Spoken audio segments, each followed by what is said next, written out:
What is going on, everyone? It's Ben from YGO from Zero, and I'm back with another retro Yu-Gi-Oh format video. And in this video, I'm going to be doing something a bit special. I've been away for a bit, but while I was gone, we actually hit 500 subscribers, which is a really huge milestone. So I thought I'd sort of do a video that I'd been planning on doing a little bit later, a bit sooner, to mark this milestone.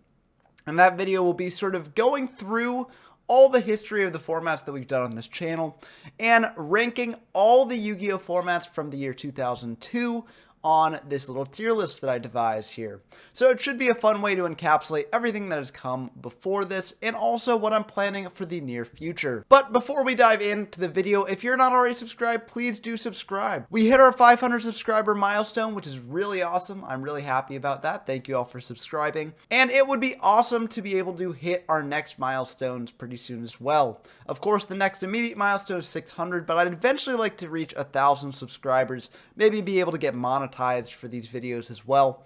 So if you want to help me reach that goal, definitely do subscribe. It will also keep you up to date on my upcoming videos, and I'm planning some pretty good ones, so look forward to those. In addition, if you're planning on playing any of these formats for yourself, check out the YGO from Zero Discord. It's a great place with awesome people, always down to play some games in these obscure formats. In addition, we're going to be holding our second Discord tournament, which will be in Yugi-Kaiba format, so if you want to play some Yugi-Kaiba, that's where to do it. Information about the tournament can be found in the announcement section of that Discord, so check it out if you're interested. Lastly, as always, if you enjoy the video, please do leave a like down below. It really helps out these videos a lot. But now that we've gotten all that out of the way, let's dive in to this format tier list.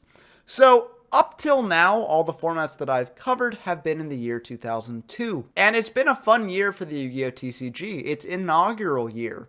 And so it's pretty cool to see how the game has evolved in such a short period of time, from its beginnings in what I like to call LOB format, to where it ends up at the end of 2002 in Imperial format. Let's start at that beginning and just talk about how the game was at its initial state in LOB format.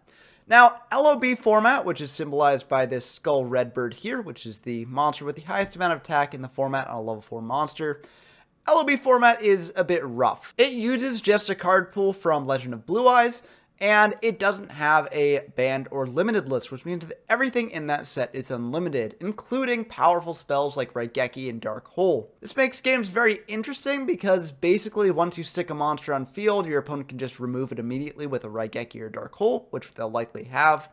And the only trap in the format is Trap Hole, so the only way to interact with your opponent on their turn is to get rid of one of their monsters that they normal summon out. However, with 3 Monster Reborns also legal in the format, it can be a bit easy to get around Trap Hole as well. Now, the format is kind of divided between 2 top decks, Exodia and Aggro. The Aggro deck basically intends to just keep getting vanilla beatsticks on field and attacking in to their opponent's life points, and the Exodia deck plans on just stalling out long enough to get Exodia in their hand. And they've got many different ways to do this. Of course, all the removal spells that I mentioned earlier are very good, but they've also got things like Swords Revealing Light, and given that there isn't really much spell and trap removal in this format, in fact, the only way to get rid of its Swords Revealing Light is an Armed Ninja, it makes the Exodia deck pretty powerful and pretty hard to sit through games with, as they don't really have any ways to search deeper into their deck, although each deck does have 3 Pot of Greed available to it, which helped a little bit. So they're just kind of trying to hard draw the pieces.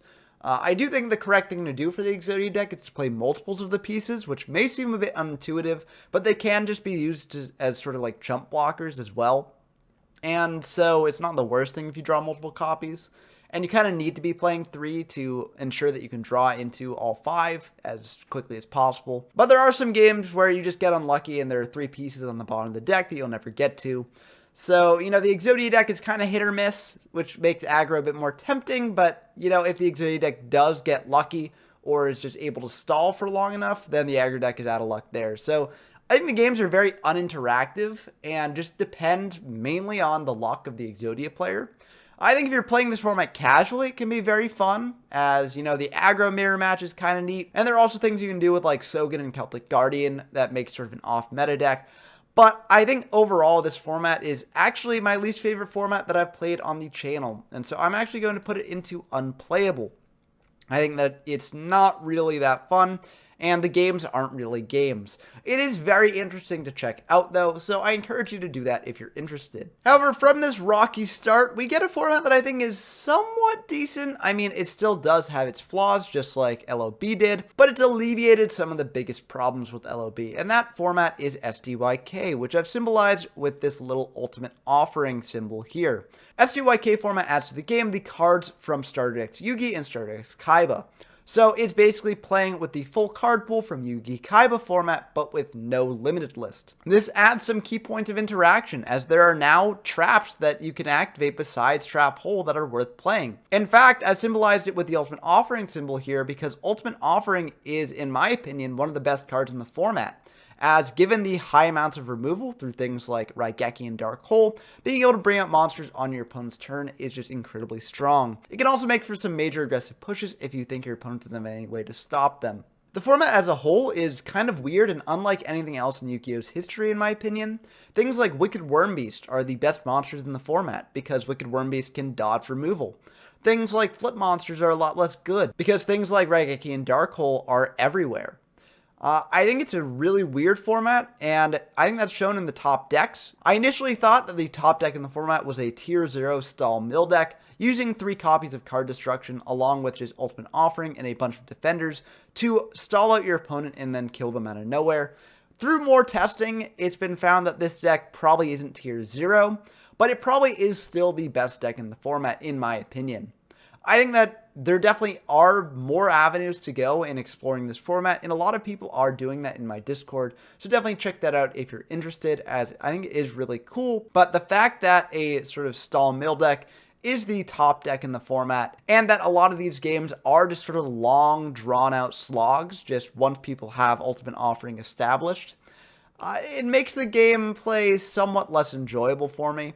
So I think that this format isn't quite at enjoyable yet, but I think I am going to put it in frustrating instead. And I didn't really talk about these tiers at the beginning of this video, but when I say a format is frustrating, I'm not necessarily saying that like every game in it is terrible. I just think that a lot of the times it can be very frustrating. Either there are big blowout cards that make games very dependent on just what people draw and not really dependent on strategy. Or just like there's some aspect of the format that makes the game slogs or just really not pleasant to sit through. I think that many games in SDYK format are sort of the long slogs that are kind of tough to sit through. Some people do find this sort of gameplay enjoyable, so if you do enjoy this gameplay, then more power to you. It's just not my favorite thing in the world. I'll still play the format, especially to test it more, because I do think that there are interesting sort of things to explore. But it's just not my favorite format in the world, so it doesn't quite reach the enjoyable tier for me. However, I think the next format that I'm going to talk about does reach the enjoyable tier and actually does surpass it. The next format is Yugi-Kaiba format, which came about when Upper Deck instituted the first limited list to the TCG, which limited powerful spells like Raigeki, Dark Hole, Change of Heart, Monster Reborn, and Pot of Greed, known as the Power 5 limited spells, and just really made gameplay a lot better. Now I think there's actually strategy involved in the games that get played, and I think that there's a lot more interesting back and forth and a lot more interaction outside of just Ultimate Offering interactions. I've made a lot of videos on this format because there are also a lot of new decks that you can make. Whereas SDYK format just only really had a couple because most jank decks would just die to the massive amounts of board removal in the format. Yugi-Kaiba is slow enough and underpowered enough to let a lot of jank decks shine. And playing the games, they often really do feel like the purest expression of the game, and they often feel kind of like the anime. You're playing with classic cards like Lodgin and Battleox and Summon Skull, and you can just have these incredible top deck moments that feel great. So I'm actually going to put Yugi-Kaiba in peak Yu-Gi-Oh!, one of the formats that I think is one of the purest expressions of the game and the most fun to play in the game. I think that Yugi-Kaiba is very interesting because it is very different from what the game would become. In fact, I think it's one of the most unique formats in the game's history, precisely because it doesn't quite feel like real Yu-Gi-Oh, you know? It feels like anime Yu-Gi-Oh! It feels like chess, potentially. You know, a lot of people have compared to that based on its slower, resource-driven nature. But it doesn't quite feel like the game that Yu-Gi-Oh! Becomes. I still think it's peak Yu-Gi-Oh!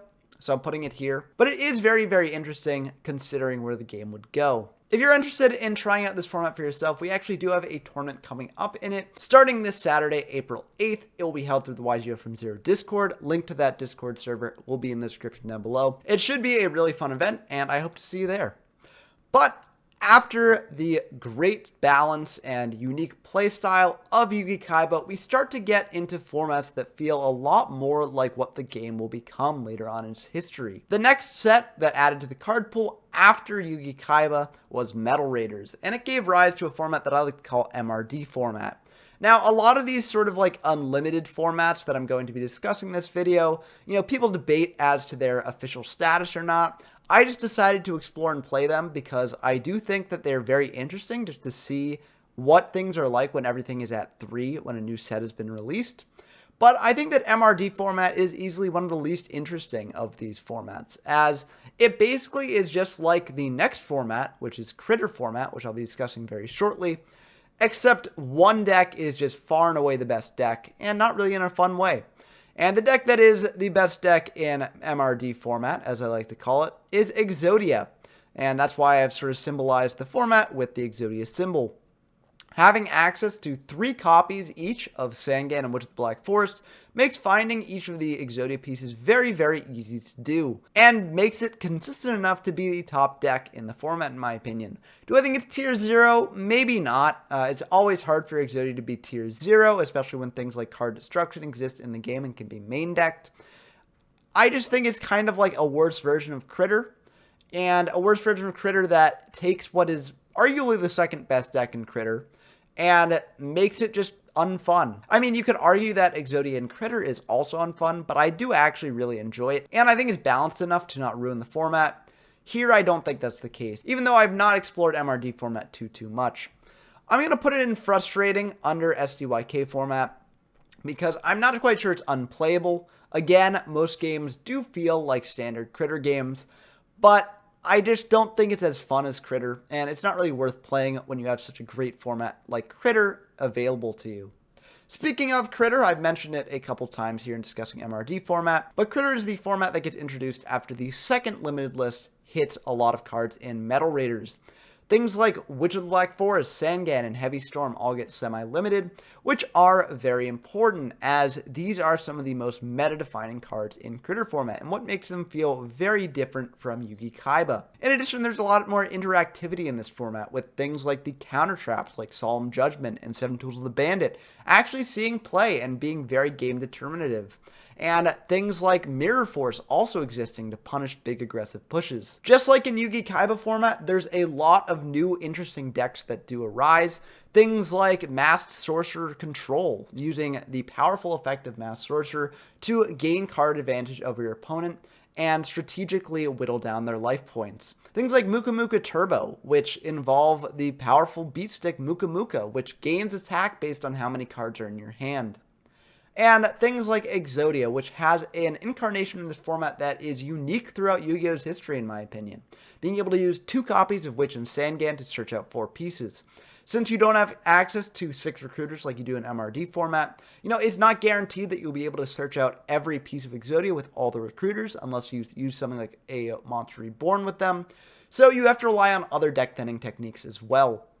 I think that this makes the deck much more interesting in this format, and I'm much happier to see it in Tier 1 here than I am to see it in MRD format. The sheer amount of strategy in this format is mind-boggling, and I think this is the format where Yu-Gi-Oh! Really does become what Yu-Gi-Oh! Is. And I think this is the format where Yu-Gi-Oh! Really grows into its own.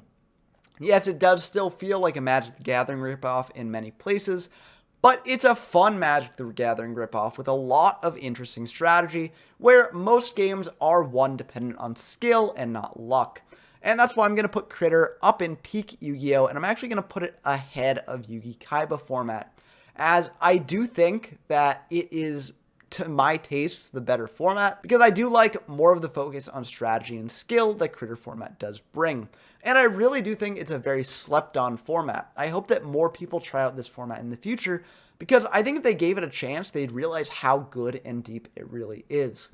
So that's why I'm putting it in Peak Yu-Gi-Oh! After the second limited list that makes Critter what it is, a new pack came out, which didn't really include many limit-worthy cards on its own. That pack is Tournament Pack 1, which was released at official Yu-Gi-Oh! Tournaments, and included a powerful new monster known as Mechanical Chaser, which basically outclassed the previous level 4 beat sticks of La Jin, Battleox, and Neo. I mean, Critter format arguably had these monsters too. You had 7-colored fish with outclassed Neo and Lajin, and you also had beat sticks with a bit more of a downside to them like Jiraigumo and Dark Elf as well.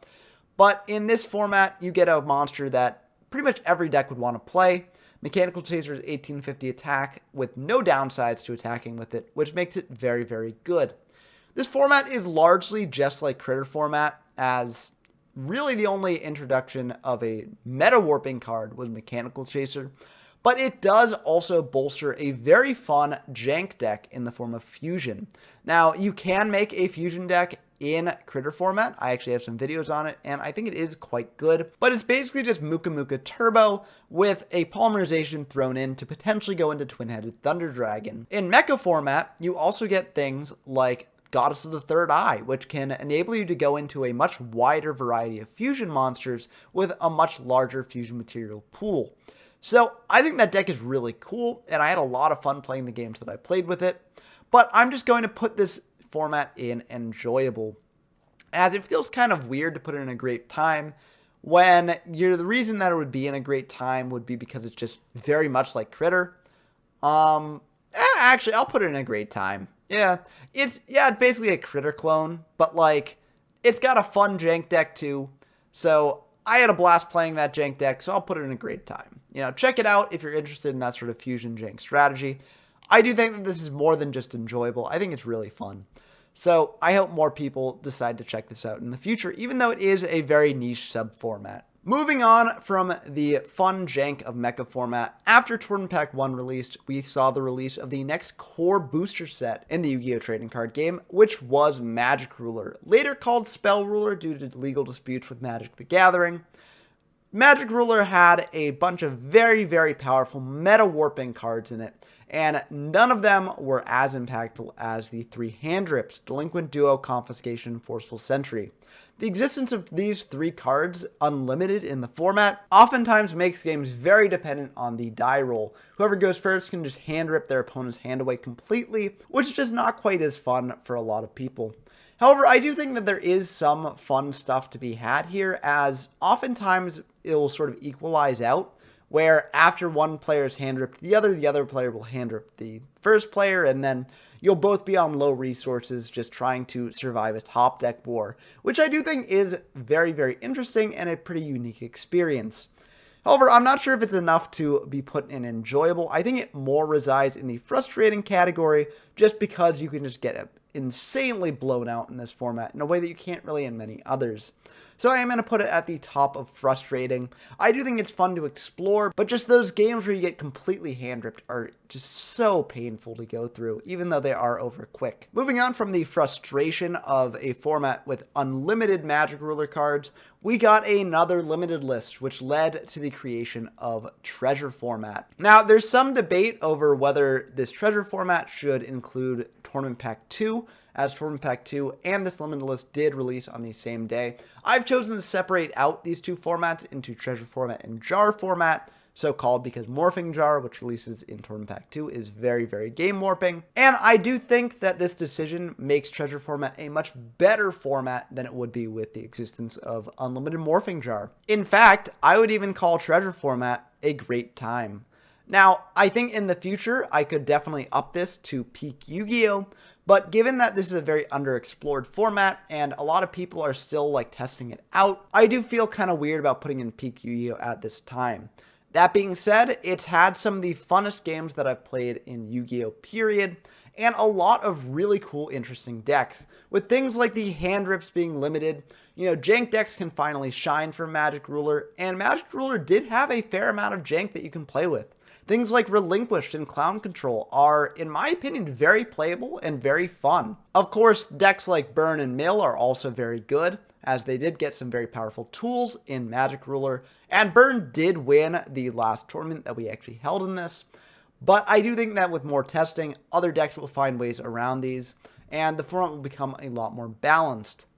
I encourage you to check it out if you haven't tried it. You can find games in the YGO from Zero Discord server, which again will be linked down below. But it's a really fun time, and I think just as more people play more of it, we're realizing just how more fun it can be. So in the future, I could definitely see this rising up to peak Yu-Gi-Oh! However, all good things must come to an end, and the day that the limited list was set, we got a new release in the form of Tournament Pack 2. Now, there's some debate as to the dating of this sort of stuff, so maybe in the future we'll find out new information that will either put Tournament Pack 2 in Treasure format or just definitively separate out the two formats.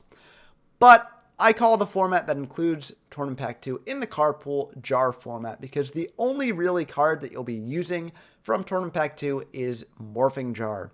Morphing Jar is a pretty game warping card, and you'd think that the existence of Morphing Jar would actually make Mill the best deck. And to be fair, Mill becomes a lot better with its introduction. But actually, from testing, it seems that the best deck is Burn. However, Burn is kind of a tier 0 deck because Burn just wipes the floor with Mill automatically using 3 Minar. And it has like a 50-50 matchup with Good Stuff. But Good Stuff basically auto loses to Mill. So there's no real incentive to play Good Stuff unless you like the playstyle and are okay with just losing more games than you will through Burn. So I think that Burn is easily the best deck in the format, and I think that given how degenerate that Burn deck can feel, given it uses things like Chain Energy and the like, I think that this format is a lot less enjoyable than Treasure format is, and I'm actually willing to put it in the frustrating category.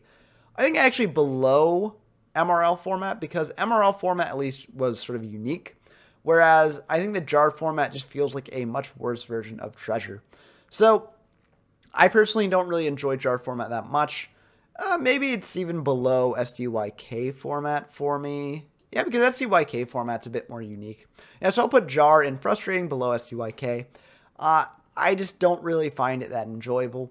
Maybe through further testing, people will find out things that I missed, as we really did spend only a very short amount of time in this format, but I don't really think it's very good. Moving from one bad format to another, the introduction of Pharaoh's Servant introduced a lot of incredibly powerful new cards, which basically transformed the way the game was played. However, I don't necessarily think it's been changed for the better. Playing PSV format, where everything in Pharaoh's Servant is unlimited, is just incredibly degenerate, because there's the existence of 3 Imperial Orders and also 6 new Graveyard Revival cards, which can give you easy access to Jinzo. So games basically just turn into Jinzo being revived from the graveyard, often sent there off a Painful Choice or searched out with Witch, or, just decks being completely locked out by Imperial Order, or just games ending out of nowhere with multiple copies of Limiter removal.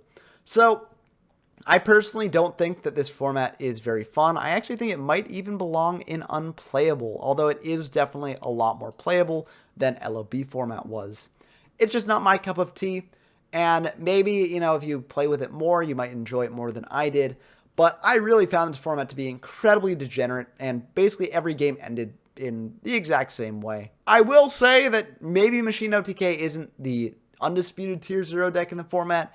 Maybe Empty Jar could put up a bit of a fight, as that did get some more powerful tools in the form of Morphing Jar number 2. But in my experience with the games that I played, it just seemed like Machine OTK, Jinzo OTK, was just so much stronger than everything else in the format. So I feel like this format is just unplayable.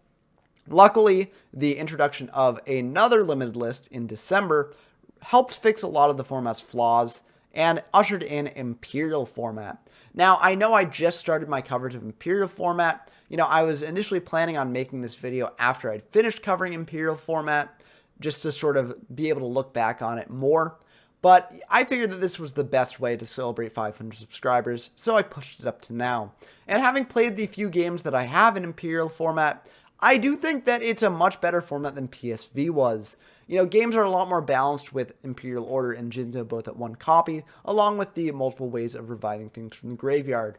Unfortunately, Machine OTK is kind of a dead deck now that limiter removal is limited, but I think that price is well worth paying, given that the format is a lot healthier now. Unfortunately, the existence of all these powerful new cards has kind of made a lot of jank decks fall off, and really the only deck that seems really worth playing is good stuff or jank variations of good stuff that are basically worse good stuff decks. So I am planning on showing off some of those jank variations on my channel, but I feel like as a whole the format is very homogenous, which can lead to some very skill-based games, which, you know, if you're interested in that, definitely check it out. But it also leaves the format at just enjoyable for me. So maybe as I play Imperial format more, it will move up or down depending on how I like it. But as is, I feel like Imperial format is just enjoyable, and I hope to be proven wrong in the future about that. Now, there's one last format that does technically exist in 2002, and I am planning on making a video about it at some point. That video will just be to discuss why I'm not really diving into it, and that format is McDonald's format, which I've symbolized with Slime the Toad here, or Frog the Jam for, you know, Yugi boomers like me. But this format, I think, is basically the same exact thing as Imperial format. There's very, very little changes that McDonald's pack actually introduces, which is why I'm not really planning on covering it at all in my coverage of these formats. I'm just planning on making a video discussing McDonald's cards and why they don't really have an impact. I guess the main impact that you could say McDonald's pack 1 introduced was that you now have Millennium Shield, which is another sort of 3k defender that you can fetch off of Giant Rat. So if you really want a deck with like 4 or more 3k defenders that you can fetch off Giant Rat, then I guess congratulations, you now have another tool to do that. But I think overall McDonald's format is just Imperial format with a couple extra new cards that no one will play. So I'm going to put it in the same tier as Imperial format. But that will do it for my tier list ranking these 2002 Yu-Gi-Oh! Formats. I thought that this was a really fun sort of walk down memory lane, looking at all these past formats that I've covered, and just seeing how I felt about them now that some time has passed. Again, my feelings on this might change in the future, especially on Imperial format as I play more of it, but for now I think I'm going to lock it in here. Let me know what your thoughts on this tier list are down in the comments below. I will leave a link to the tier maker list in the description. So if you want to make tier lists of your own with this tier list, then definitely feel free to do so. But I'm curious to see what all your thoughts on these are, and whether you disagree or agree with my picks. I look forward to talking with y'all in the comments down below, and until next time, I've been Ben from YGO from Zero, and I'm signing off.